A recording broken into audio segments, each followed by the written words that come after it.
Bonjour et bienvenue sur Cravate Club. D'après une récente étude menée par l'EM Lyon, la majorité des jeunes diplômés souhaitent rester au Maroc. Encore faut-il répondre à leurs attentes. Bonjour Mourad El Majoubi. Bonjour Thomas. Alors Mourad, vous êtes directeur adjoint de l'EM Lyon Business School Africa et ce premier constat est assez étonnant. Est-ce que vous pouvez nous en dire un petit peu plus sur cette étude ? Oui, effectivement, c'est une étude aujourd'hui en termes d'échantillons. Il faut savoir que c'est une étude qui a été réalisée par un partenaire Via Voice sur un périmètre de 400 jeunes diplômés entre 20 et 30 ans résidant au Maroc ayant au moins eu le bac, et un échantillon de dirigeants d'entreprises qui ont, sur la dernière année, fait un recrutement de jeunes diplômés. Donc effectivement, ce constat qui positionne le fait que les jeunes diplômés sont, dans leur majorité, souhaitent rester au Maroc pour leur expérience professionnelle, est un peu en contradiction avec ce qu'on a, on va dire, en tête par rapport au marché marocain, plutôt lié à la jeunesse, où on a tendance à se dire que les jeunes veulent traverser la Méditerranée, veulent aller voir ce qui se passe à l'étranger. Et effectivement, premier constat, parce qu'il y en a d'autres qu'on évoquera aussi lors de notre échange, eh bien, la majorité souhaite rester au Maroc pour poursuivre leur expérience. Alors ils veulent rester au Maroc et j'ai également vu que 9 sur 10 veulent créer leur entreprise. Ça aussi c'est étonnant. Alors, effectivement, c'est étonnant lorsqu'on sait que dans le contexte marocain, seulement 1% des jeunes diplômés créent leur entreprise. Alors 9 sur 10 disent vouloir en créer une et seulement 1% y parviennent. Qu'est-ce que ça signifie ? Qu'il y en a qui sont un petit peu rattrapés par la réalité ou est-ce que c'est compliqué tout simplement ? Alors il y a deux aspects sur ce sujet. Le premier aspect, c'est effectivement l'accompagnement de ces jeunes diplômés pendant leur phase d'études et de formation à l'entrepreneuriat. Donc c'est un vrai sujet aujourd'hui sur lequel les écoles et le monde académique essayent d'évoluer. Et le deuxième aspect, c'est la réalité de terrain, où aujourd'hui, dans un contexte marocain, eh bien, il faut les organismes qui puissent accompagner ces jeunes diplômés dans la réalité de la création de leur entreprise. Alors ce que je lis également, c'est que ces jeunes diplômés visent plutôt les grandes entreprises. Alors effectivement, dans l'étude, 41% de ces jeunes diplômés visent des entreprises internationales dans le contexte du marché marocain. Et 38% ciblent les grandes entreprises marocaines. Je peux citer d'ailleurs, c'est aussi à la lecture de cette étude, les 3 sociétés qui sont nommées par ces jeunes diplômés. Spontanément. C'est l'OCP, donc avec 44% des jeunes qui se sont exprimés, la Royal Air Maroc et également l'ONCF.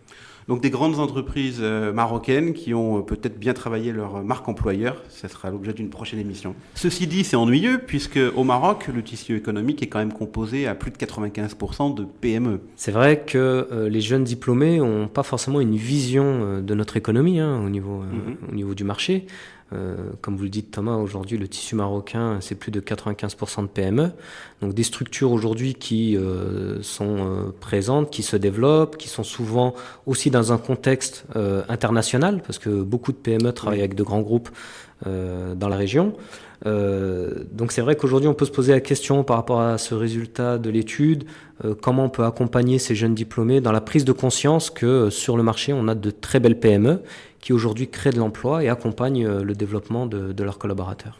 Ça veut dire qu'il y a besoin de faire de la pédagogie, notamment ces PME qui nous regardent peut-être et qui veulent attirer ces jeunes diplômés. Il faut les rassurer, leur expliquer qu'une PME, c'est pas forcément synonyme de précarité et d'instabilité. Tout à fait, ouais. Tout à l'heure, vous parliez de la marque employeur. Aujourd'hui, on a de très belles PME qui se positionnent sur des axes qui sont visibles, en tout cas, par les jeunes diplômés, qui sont les réseaux sociaux.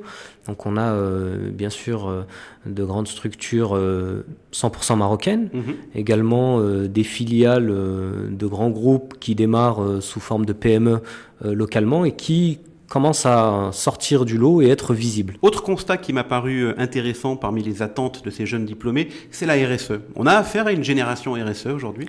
Alors on a effectivement une génération qui touche du doigt ces aspects de société plus durable, avec notamment, si je peux citer des chiffres, sur les profils d'entreprises recherchés, par ces jeunes diplômés plutôt orientés bien-être pour 60% d'entre eux, et également l'impact de ces entreprises sur l'environnement. Donc 34% se sont exprimés sur cet aspect-là. C'est l'effet de la COP22, 2 ans après, qui se fait encore sentir. Alors ça serait effectivement un des axes qui fait qu'aujourd'hui on a une sensibilité. Il faut savoir qu'aussi qu'en dehors sur d'autres marchés, on a même des manifestes qui se sont créés. On a le manifeste des étudiants pour un réveil écologique que 13 000 étudiants ont signé. Donc ce qui fait qu'aujourd'hui il y a une réelle prise de conscience sur l'environnement et l'impact des entreprises par rapport à cet environnement. Et le décalage qu'on peut avoir par rapport à cette recherche d'entreprise de ces jeunes diplômés, c'est la stratégie qui est plutôt orientée par ces grandes entreprises, qui est plutôt axée sur la forte croissance économique pour 48% de ces entreprises et une forte rentabilité pour 44%. Et il y a quand même pas mal de décalage finalement entre les attentes de part et d'autre.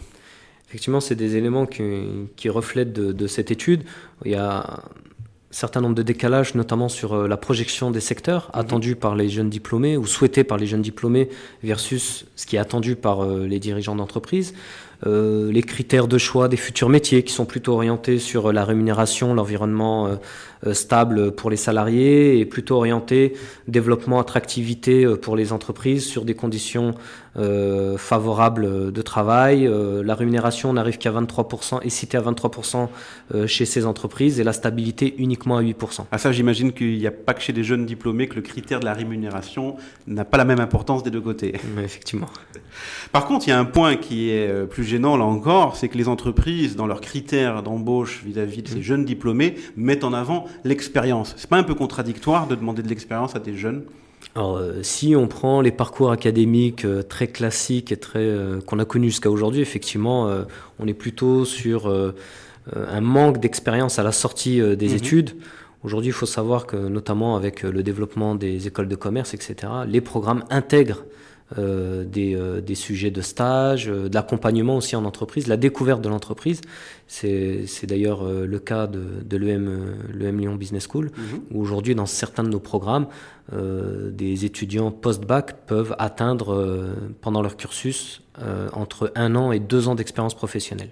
Et là, c'est, j'imagine, le fruit de vos échanges avec les entreprises, y compris au Maroc, où vous allez rajouter toujours davantage d'expérience en entreprise. Tout à fait, oui. Alors, si je reprends encore la situation de l'EM Lyon, avec notre installation, avec notre nouveau campus à la Marina, on a choisi de s'installer sur ce site-là pour être justement proche des entreprises.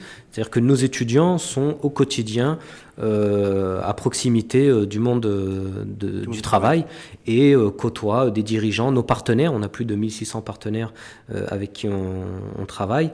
Donc on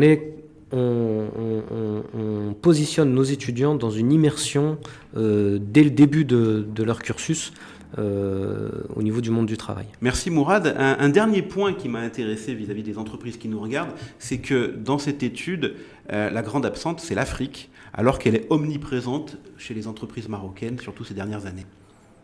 Oui, alors les entreprises marocaines, effectivement, lorsqu'on parle des grandes entreprises, d'ailleurs celles qui ont été citées notamment par les étudiants, les jeunes diplômés, ont une stratégie Afrique. Le Maroc, de par sa position et ses partenaires européens ou américains, est un passage obligatoire, on va dire, sur l'Afrique. Donc il est vrai que ce constat nous amène peut-être à positionner le sujet de l'Afrique pendant les différents programmes et cursus académiques. Merci beaucoup Mourad El Majoubi pour cet éclairage sur les jeunes diplômés qui sont le Maroc et l'Afrique de demain. Je rappelle que vous êtes directeur adjoint de l'EM Lyon Business School Africa et on se retrouve très bientôt sur Cravate Club.